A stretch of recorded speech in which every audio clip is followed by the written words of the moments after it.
안녕하십니까? 오늘은 창세기 9장 6절의 말씀 살펴보도록 하겠습니다. 오늘의 구절 읽어보도록 하죠. 무릇 사람의 피를 흘리면 사람이 그 피를 흘릴 것이니 이는 하나님이 자기 형상대로 사람을 지었음이니라. 자, 오늘 이 창세기 9장 6절 말씀 중에서 이 하나님이 자기의 형상대로, 자, 오늘은 이 하나님이 자기의 형상대로 라는 말씀이 무엇을 뜻하는지 오늘 살펴보도록 하겠습니다. 자, 우리는 다 알고 있듯이 하나님은 보이지 않는 영이십니다. 그런데 여기 어찌 형상이 있을까요? 모양, 형상 같은 말이죠. 하나님이 자기의 형상대로 사람을 지었음이니라. 자, 이것은 어떤 지식적으로 하나님이 자기 형상대로 사람을 지었대. 어떤 지식적인 차원에서의 그러한 하나님의 형상, 그것을 오늘 살펴보고자 하는 것이 아닙니다. 지식적인 차원은 그야말로 표면에 불과하죠. 표면적인. 그냥 표면적인 그 자체 세상 사람들도 다 알고 있습니다. 하나님을 잘 몰라 안 믿는 세상 사람들도 하나님의 형상대로 사람이 지어졌다라는 것을 지식적으로, 그 믿고 안 믿고의 문제가 아니라 지식적인 차원에서 다 알고 있는 것입니다. 그러한 표면적인, 초보적인 그러한 의미의 하나님의 형상, 그것을 오늘 알아보고자 하는 것이 아니라 이 또한 약속의 말씀입니다. 하나님의 형상대로 사람을 지었음이니라 한다면 이 말씀대로 이루어져야 되겠죠. 우리들이 과연 하나님의 모양과 형상대로 지어졌느냐? 외모를 말씀하시는 게 아닙니다. 스가랴서 12장 1절에 뭐라 합니까? 하나님은 심령을 지으셨다 하고 있습니다. 심령을 지으신 자. 자, 심령을 지으신 자라고 기록을 하고 있습니다. 하나님은 우리 사람을 흙으로 이 육체를 짓기도 하셨지만 그 먼저 하나님이 영이신 것과 같이 하나님은 우리의 속사람, 보이지 않는 속사람을 먼저 지었다라는 것을 먼저 생각을 하셔야 합니다. 순서는 심령, 속사람, 영혼, 우리 사람 속에 있는 영혼을 먼저 지으시고 그 다음 육체를 지으신 것입니다. 자, 그렇게 지어져야 될 것을 창세기 9장 6절에서 미리 말씀하신 약속의 말씀이요. 그 말씀대로 6천년이 지난 지금 오늘날 이 말씀이 이루어져야 할 약속의 말씀이라는 것입니다. 왜냐하면은 하나님의 모양과 형상대로 사람이 지어져야만이 온전한 사람이요.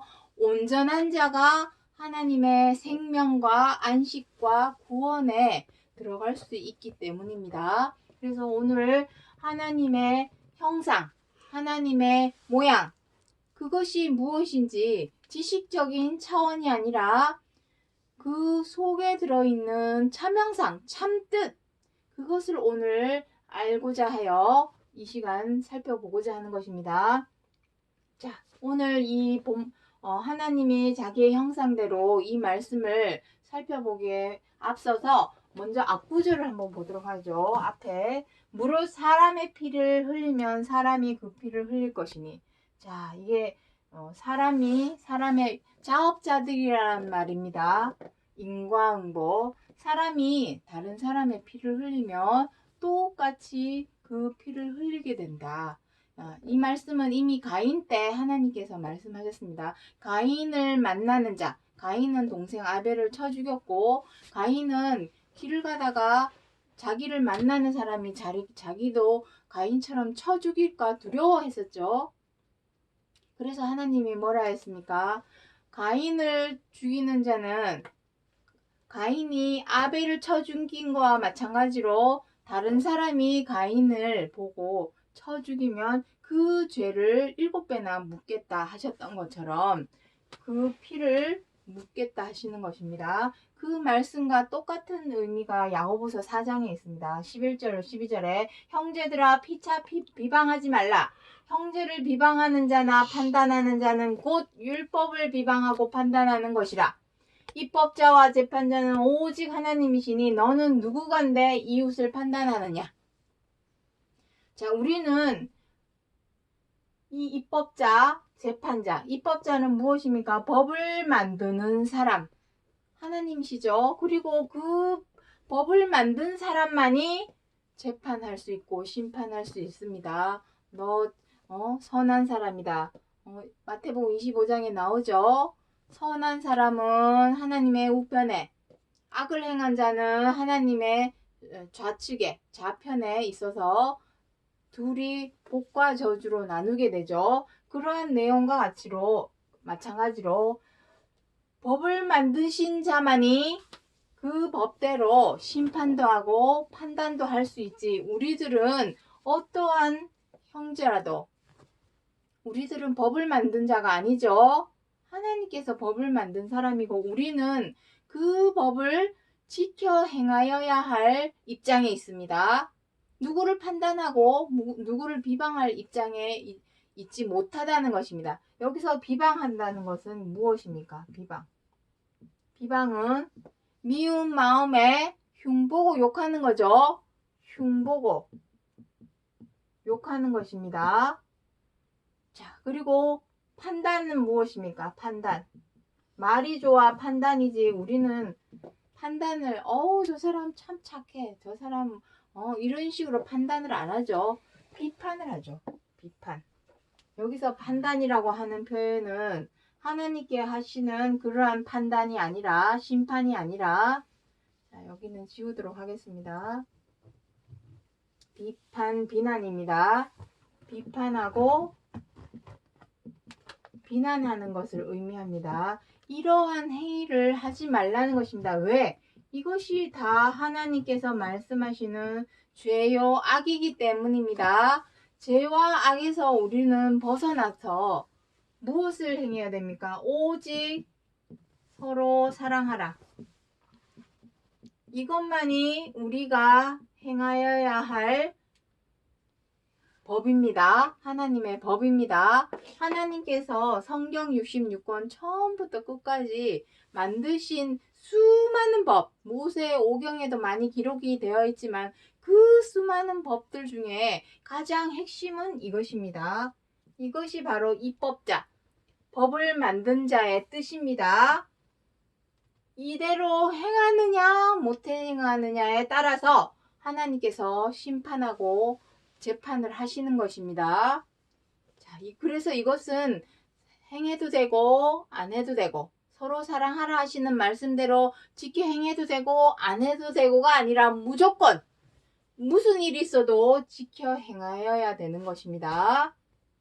자, 여기까지만 하고 이제 본론. 하나님이 자기의 형상, 하나님의 모양과 형상이 과연 무엇인지 그것을 살펴보도록 하겠습니다. 자, 먼저 첫 번째로 요한복음 4장 24절 말씀. 하나님은 영이시니 예배하는 자가 신령과 진정으로 예배할지니라. 자, 하나님이 영이신 거 모르는 사람 있습니까? 다 알고 있습니다. 자, 첫 번째 하나님의 모양, 하나님의 형상. 자, 첫 번째는 바로 영이십니다. 자, 우리가 하나님을 표현할 때 막연히 하나님은 전지전능하신 분, 하나님은 모든 것을 다 하실 수 있는 분, 이렇게 우리는 막연히 그렇게 표현을 하지만 하나님은 자, 첫 번째로 하나님은 영이시다. 보이지 않는 영이십니다. 하나님께서 보이지 않기 때문에 굳이 보이는 곳, 예배하기 위해서는 우리 지금 다 어디에 가고 있습니까? 교회를 가고 성당회를 가고 예배당을 가고 성전에도 가고 다 그렇게 하고 있습니다. 하지만 하나님께서 영이시기 때문에 예배하는 자, 우리들이 꼭 어떤 지정된 장소로 갈 이유는 없습니다. 왜냐하면 하나님이 영이시기 때문에 어디에든지 다 계시기 때문이죠. 그리고 신령과 진정으로, 자, 신령과 진정으로 예배할지니라. 예배 드린다고 하니까 꼭 기도하고 그 절차에 맞춰서 순서에 따라서 주보의 순서에 따라서 주기도문을 외고 찬송가를 부르고 저기 강의를 듣고 연설을 듣고 헌금을 거두고 뭐 이러한 꼭 그러한 주보의 순서대로 하는 것만이 예배가 아닙니다. 진정한 예배는 무엇입니까? 신령과 진정, 마음을 담아서 삶 속에서 생활 속에서 우리들이 처해 있는 상황에서 하나님의 뜻대로 행하는 것이 바로 예배를 드리는 것입니다. 하나님의 뜻은 무엇입니까? 아까도 여기다 썼었죠. 하나님의 첫 계명, 최고한 계명, 서로 사랑하라. 이거밖에 없습니다. 성경 66권 하나님의 말씀 처음부터 끝까지 우리 사람에게 요구하시는 것은 오직 이 서로 사랑하라. 서로 사랑하기 위해서 우리가 그동안 미워하고 원망하고 분노하고 비방하고 해방하고 사나워져서 다투고 함부로 하고 갑질하던 죄와 악을 반드시 버려라. 서로 사랑하기 위해서는 둘 중에 하나는 버려야 합니다. 집에 주인이 두 주인이 있을 수 없는 것처럼 우리의 마음속에 이것이든 저것이든 둘 중에 하나만 마음에 모셔야지 둘 다 모실 수는 없다는 것입니다. 서로 사랑하라. 자, 그래서 하나님은 영이시기 때문에 우리가 삶 속에서 생활 속에서 우리가 처해 있는 곳, 가정이나 학교나 회사나 자기가 자기 자신이 처해 있는 곳 어디에서든 서로 사랑하라 하시는 말씀대로 지켜 행하는 그 자체가 바로 하나님께 예배를 드리는 것이라는 것을 기억해 주시기 바랍니다. 자, 두 번째 하나님의 모양을 한번 보도록 하죠. 자, 두 번째는 요한일서 4장 7절부터 8절에 사랑하는 자들아 우리가 서로 사랑하자. 사랑하지 아니하는 자는 하나님을 알지 못하나니 이는 하나님은 무엇이랍니까? 사랑이심이니라. God is love. 하나님은 사랑이라십니다. 자, 두 번째 하나님의 모양. 두 번째 하나님의 모양은 하나님의 형상은 무엇입니까? 하나님은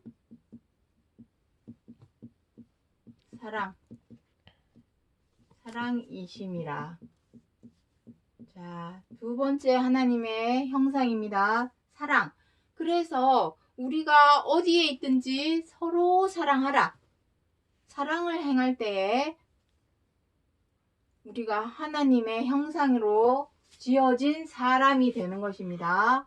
그렇다면 자, 사랑이 무엇입니까? 사랑. 자, 고린도전서 13장을 우리가 사랑장이라고 하죠. 사랑에 대해서 써놓았습니다. 우리가 서로 사랑하기 위해서는 가장 첫 번째로 선행이 되어야 될 것이 무엇이냐면은 겸손한 마음입니다. 겸손한 마음. 빌립보서 2장 3절부터 5절에 무엇이라 기록하고 있냐면은 나보다 남을 낮게 여기는 그리스도의 마음을 가지라고 기록을 하고 있습니다. 빌립보서 2장 3절부터 5절 내용 읽어보시면 나옵니다. 서로 사랑하기 위해서는 가장 첫 번째로 선행되어야 되는 것이 무엇이냐면은 겸손한 마음. 여기서 겸손한 마음은 무엇입니까? 무조건 고개만 수그리는 것이 겸손일까요? 아닙니다. 겸손이라고 하는 것은, 자, 겸손이라는 의미는 무엇이냐면은 헤아려 이해하는 것. 헤아려 이해하고, 그 다음에 배려하고 양보하는 것. 이것이 바로 겸손한 마음입니다. 첫 번째, 서로 사랑하라 하신 이 사랑으로 행하기 위해서는 가장 먼저 우리가 갖추어야 할 모습은 바로 겸손한 마음입니다. 상대방의 입장과 처지를 헤아려서 이해하고 배려하고 양보할 수 있는 마음으로 바뀌고 변화되어야만이 사랑할 수가 있습니다. 그렇게 행할 때에 우리는 하나님의 모양과 형상대로 지어져 가는 것입니다. 마음에 안 든다고 비방하고, 밉다고 미워하고, 못마땅하다고 함부로 대하는 죄와 악으로 아직도 행하고 있다면 그 사람은 하나님의 형상대로, 모양대로 지어진 사람이 아닙니다. 우리는 지금까지 다 어떠했습니까? 마음에 안 들면 미워했죠. 못마땅하면 함부로 대했죠. 미우면 원망하고 분노했죠. 여태까지 우리는 말로는 사랑한다, 사랑한다 하면서도 정작 행해야 될 때, 그때에는 우리는 비방하고 판단하고 미워하고 함부로 대하는 죄와 악으로 행하였었던 것을 우리 자신들이 더 잘 알고 있습니다. 이제는 하나님의 모양과 형상대로 지어지기 위해서는 서로 사랑하라 하신 이 말씀대로만 지켜 행한다면 그 사람은 하나님의 형상대로 지어지는 것입니다. 자, 그 다음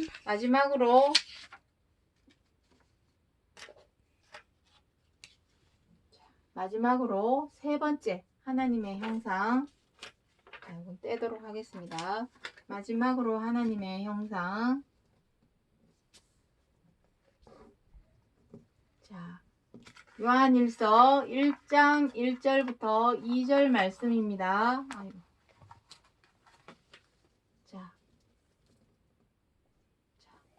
태초부터 있는 생명의 말씀에 관하여는 이 생명이 나타내신 바 된지라. 이 영원한 생명을 우리가 보았고 증거하여 너희에게 전하노니 이는 아버지와 함께 계시다가 우리에게 나타내신 바 된 자니라. 자, 여기에 보시면 무엇이라고 합니까? 태초부터 있는 생명의 말씀. 자, 이렇게 기록하고 있습니다. 생명의 말씀. 이 말씀에 관하여는 이 생명이 나타내신 바가 됐답니다. 무엇으로? 아버지와 함께 계시다가 우리에게 나타내신 바 된 자니라. 자, 사람을 얘기를 하고 있죠. 그리스도를 말씀하시는 것입니다. 요한복음 14장 6절에 무엇이랍니까? 나는 길이요 진리요 생명이니. 그리스도께서 그렇게 말씀하시죠. 요한복음 11장 25절에도 무엇이랍니까? 나는 부활이요 생명이니 나를 믿는 자는 죽어도 살겠고 무릇 살아서 믿는 자는 영원히 죽지 아니하리라. 자, 생명. 자, 그 생명을 요한일서 2장 9절에는 무엇이라고 기록을 하고 있냐면은 빛이라고 기록을 하고 있습니다. 자, 자리가 부족해서 자, 여기 밑에를 지우도록 하겠습니다. 자, 지우고 여기다가 붙이도록 하겠습니다. 요한일서 2장 9절에는 빛이라고 기록을 하고 있습니다. 빛 가운데 있다 하며 그 형제를 미워하는 자는 지금까지 어두운 가운데 있는 자요. 자, 세 번째로 하나님의 모양은, 형상은, 하나님은 생명. 생명은 생명이되 생명을 무엇이라냐면은 빛이랍니다. 생명의 빛. 하나님은 생명의 빛이랍니다. 여기서 말씀하시는 생명은 여러 차례 방송에서 말씀드렸지만 우리 지금 100세 인생의 생명 말씀하시는 거 아닙니다. 여기서 말씀하시는 생명은 영원 무궁한 차원의 생명, 영원 무궁한 차원, 영원 무궁한 차원, 무한한 차원의 생명을 말씀하시는 겁니다. 쉽게 말해서 우리가 하루살이는 오래 살아야 4일에서 5일 삽니다. 우리는 하루살이의 생명을 생명으로 칩니까? 생명으로 봅니까? 저 하루살이 아주 하찮게 생각을 하죠. 생명의 수에 치지도 않습니다. 그와 마찬가지로 하나님의 이 영원 무궁한 차원의 생명에 비하면 우리 사람의 생명은 하루살이 생명입니다. 생명의 수, 가치에도 쳐주지를 않습니다. 여기서 말씀하시는 생명은 영원 무궁한 차원입니다. 그것을 빛이라 합니다. 빛. 그리스도께서 요한복음 9장에서 뭐라 합니까? 내가 생명의 빛이라. 내가 있는 동안은 낮이라 하시죠. 그런 내용이 요한복음에 나오고 있습니다. 그래서 우리가 그 생명의 빛 가운데로 나아가기 위해서 하나님이 생명의 빛이시기 때문에 우리가 그 생명의 빛으로 나아가기 위해서는 무엇을 해야 됩니까? 여기 있죠. 요한일서 2장 9절에 빛 가운데 있다 하며, 여기서 빛은 생명의 빛입니다. 생명의 빛. 빛 가운데 있다 하며 그 형제를 미워하는 자는 지금까지 어두운 가운데 있는 자요. 우리가 빛 가운데 있다면 빛과 소금이 되라는 말씀 잘 알고 계시죠? 빛과 소금이 되기 위해서는 가장 먼저 해야 될 것이 무엇이냐면 형제를 미워하는 자는 지금까지도 어두운 가운데 있는 자라는 것입니다. 그래서 무슨 뜻입니까? 요 뒷구절에 보시면은 다 나옵니다. 형제를 사랑하는 자는 빛 가운데 있다라고 기록을 하고 있습니다. 사랑하는 자, 여기 사랑 다 같은 말입니다. 사랑으로 형제를 사랑으로 행할 때에 여기서 형제라고 하시는 것은 교회에 다니는 형제 자매만을 두고 하시는 얘기 아닙니다. 가장 가까이에 있는 내 가족, 친지, 그리고 우리 주변에 있는 이웃, 그리고 학교에 가면 학교 친구들, 회사 가면 회사 동료들, 지인들, 내 주변에 있는 사람들, 하나님을 믿고 안 믿고를 떠나서 내 주변에 있는 사람들을 정말 겸손한 마음으로 그 입장과 처지를 헤아리고 이해해서 배려하고 양보할 줄 아는 그러한 마음으로 행할 때에 그 사람은 생명의 빛 가운데에 있는 자라, 이 말씀입니다. 그래서 꼭 교회에 가가지고 눈에 하나님께서 보이는 영이시니 보이는 사람이 만약에 하나님이시라면, 하나님이 보이는 분이라면 잘 보이는 사람들 앞에 가서 보여주기만 하면 되겠죠. 하지만 하나님은 영이십니다.